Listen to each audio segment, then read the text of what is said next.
Media మిత్రులందరికీ నమస్కారం. నేను చైర్మన్ మెంబర్ శంకర్ నాయక్, మా సెక్రటరీ గారు రామశేష్ గారు. ముందుగా మీ అందరికీ నూతన సంవత్సర శుభాకాంక్షలు. మీ ద్వారా ప్రజలందరికీ నూతన సంవత్సర శుభాకాంక్షలు. ముఖ్యంగా ఈరోజు ఎస్టీ కమిషన్ గురించి, యాక్టివిటీస్ గురించి కొంత బ్రీఫ్ చేద్దామనే ఉద్దేశంతో మీతో ఇలా ఇంటరాక్ట్ అవ్వడం జరుగుతుంది. ఎస్టీ కమిషన్ 21లో స్టార్ట్ అయ్యాక 2022లో మాకు వివిధ మార్గాల్లో 2751 గ్రీవెన్సెస్ వచ్చాయి. అదేవిధంగా 2023లో 2712 గ్రీవెన్సెస్ మా ఎస్టీ కమిషన్కి చేరాయి. అంటే దాదాపు 3,000 ఒక్కొక్క సంవత్సరంకి వస్తున్నట్లు లెక్క. వీటిలో ఇంకా పెండింగ్లోనే 480 ఇలా ఉన్నాయి. పెండింగ్ అంటే అవి వివిధ దశల్లో ఉంటాయి. ఈ ప్రొసీజర్ బట్టి వెళ్తూ చాలా మటుకు టేకప్ చేసిన గ్రీవెన్సెస్ ఒక లాజికల్ ఎండ్కి రావడం అనేది మాకు చాలా తృప్తిగా ఉంది. నేను ఛార్జ్ తీసుకొని 5 మాసాలు అయింది. ఈ 5 మాసాల్లో నేను ఒక 29 సార్లు పర్యటించాను. గ్రామాల్లో పర్యటించడం, అదేవిధంగా జిల్లాల్లో పర్యటించడం చేశాను. అలాగే ఎక్కడైనా ఎమర్జెన్సీ ఉంటే మా కమిషన్ సభ్యులు కూడా ఎప్పటికప్పుడు వీలు మేరకు పర్యటించడం జరుగుతుంది. ముఖ్యంగా మా ఉద్దేశం, కమిషన్ మోటో ఏంటంటే ప్రతి గిరిజనుడికి, రాష్ట్రంలో ఉన్న ప్రతి గిరిజనుడికి ఎస్టీ కమిషన్ గురించి తెలియాలి. అదేవిధంగా ఎస్టీ కమిషన్ మాకు భరోసా ఉంటుంది, మా తరపున వాయిస్గా ఉంటుందన్న భరోసా కల్పించడం మా మోటో. దాని ప్రకారమే మేము విస్తృతంగా ప్రజల్లో చైతన్యం కూడా తీసుకొస్తున్నాం. ఏంటంటే మీరు ఫోన్ ద్వారా కానీ, ఈమెయిల్ ద్వారా కానీ ఏం తెలియజేసినా, మీ సమస్యలు ఏం తెలియజేసినా కమిషన్ స్పందిస్తుంది అని మేము తెలియపరుస్తున్నాం. అదేవిధంగా కొన్ని కేసులని సుమోటోగా మీ మీడియాలో వచ్చినవి ఆధారంగా, పత్రికల్లో వచ్చిన ఆధారంగా మేము కూడా కొన్ని కేసులను టేకప్ చేయడం జరుగుతుంది. అంతిమంగా గిరిజనులకి అన్యాయం జరగకూడదు, ఏ ఉద్దేశంతో అయితే ప్రభుత్వం ఈ కమిషన్ ఏర్పాటు చేసిందో ఆ ఉద్దేశం నెరవేరాలి. గిరిజనుల అభివృద్ధి కానీ, సంక్షేమం పట్ల కానీ కార్యక్రమాలు ఎలా జరుగుతున్నాయి, వాటిని ఇంకా ఎంత మెరుగ్గా చేయొచ్చు, అదేవిధంగా ప్రభుత్వ రాజ్యాంగం ఏదైతే ఇచ్చిందో ప్రత్యేక హక్కులు కానీ, రక్షణలు కానీ అవి ఎలా అమలు అవుతున్నాయి, ఎక్కడెక్కడైనా వైలేషన్స్ జరిగితే వాటిని అడ్డుకోవడం ఎలా అన్న ఆ కోణంలో మేము పనిచేయడం జరుగుతుంది. అందులో భాగంగా మా పర్యటనలు కానీ, అలాగే మా ఆఫీస్కి వచ్చినా సరే మేము ఈ వినతులు స్వీకరించడం కానీ జరుగుతుంది.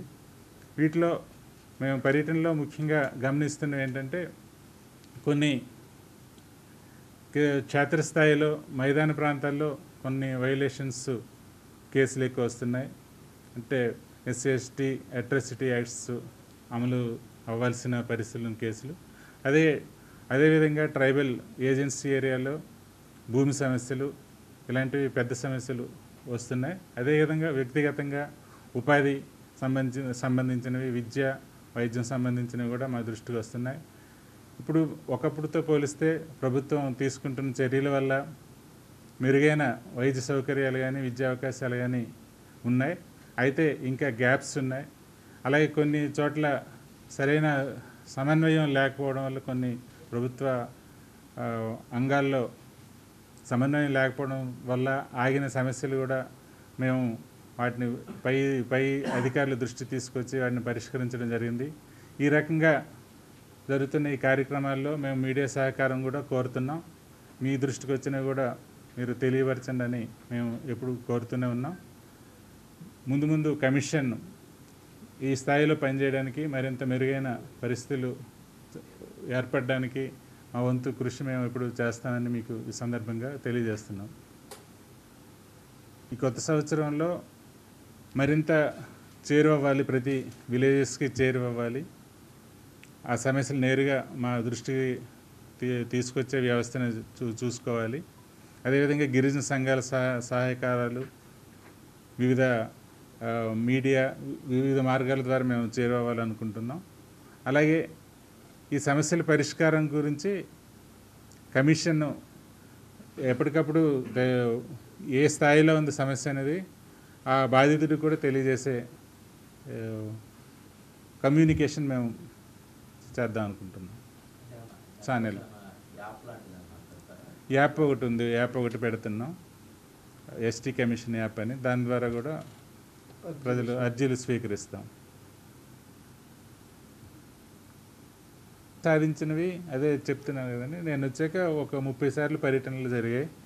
మామూలు అంటే సర్ప్రైజ్ విజిట్స్ కొన్ని హాస్టల్స్కి వెళ్ళడం జరిగింది. వాటితో పాటు ఆరోగ్య సురక్ష క్యాంపులు ఇలా వీటిలో కూడా ప్రభుత్వ కార్యక్రమాల్లో పాల్పంచుకోవడం జరిగింది. వీటిలో ముఖ్యంగా ఏజెన్సీ ప్రాంతంలో ఘాట్ రోడ్లో ఒక సమస్య ఉండేది, అరకు పాడేరు. ఆ ఘాట్లో ఏమైనా యాక్సిడెంట్ జరిగి ఎవరైనా చనిపోతే వాళ్ళకి పోస్ట్ మార్టం చేయడానికి చాలా కష్టపడాల్సి వచ్చేది.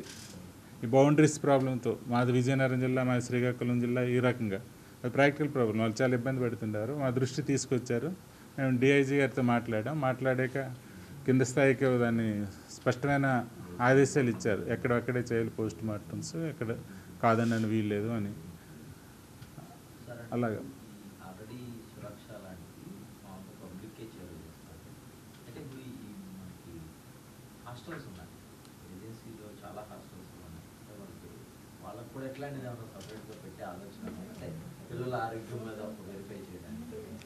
ఆరోగ్యం మీద ఇప్పుడు ఫ్యామిలీ డాక్టర్ కాన్సెప్ట్ వచ్చాక ఫ్యామిలీ డాక్టర్ వెళ్తున్నారు, విజిట్ చేస్తున్నారు కొన్ని. అక్కడ వెంటనే ఇమీడియట్గా పిఎస్సిలో ఉన్న డాక్టర్స్ వీళ్ళు అందుబాటులో ఉంటున్నారు. ఆ లోకల్గా ఉన్న ఏఎన్ఎంలో వాళ్ళు తీసుకెళ్తున్నారు. ప్రాథమిక స్థాయిలోనే ఇప్పుడు ఆ త్వరితంగా తీసుకెళ్లే మెకానిజం ఉంది. దాంతో కొంత మెరుగు ఉంది. వాళ్ళకి పౌష్టికాహారం ఇవి కూడా ఉంది. మెడికల్ క్యాంప్స్ కూడా 15 డేస్కి లోకల్ పిహెచ్సి వాళ్ళు అక్కడికి వెళ్ళి చూస్తారు, ప్రతి గ్రూప్ చేస్తున్నారు. అది సిస్టమేటిక్గా నడుస్తున్నాయి. అవి ఎక్కడైనా జరగకపోతే అవి మేము దృష్టి తీసుకొస్తున్నాం, ప్రభుత్వం దృష్టికి. అది క్లియర్ అవుతున్నాయి ఆ సమస్యలు. శాలరీలు కూడా మనం తమరు వచ్చిన తర్వాత ఇప్పించారు. సవర భాష వాలంటీర్స్ కూడా చాలా కాలం కూడా సార్ వచ్చిన తర్వాత రిలీజ్ చేయించారు. అది మా దృష్టికి వచ్చింది. మేము వెంటనే ప్రభుత్వం దృష్టికి తీసుకొస్తే వెంటనే సవర భాష వాలంటీర్స్కి జీతాలు బడ్జెట్ రిలీజ్ అయింది. అవి చాలా కాలంగా పెండింగ్ ఉన్నవి. అవి అలాగే జరుగుతూనే ఉన్నాయి, మూవ్ అవుతుంది. సవర భాష 673 మంది అనుకుంటాను. కోట్లు ఐడియా కరెక్ట్ నెంబర్ లేదు కానీ బడ్జెట్ అని మీకు పంపిస్తానులేండి. మీకు డీటెయిల్ కావాలంటే ఇస్తాను. ఇక్కడ ఉంది, మన దగ్గర ఉంది, లెటర్ ఉంది.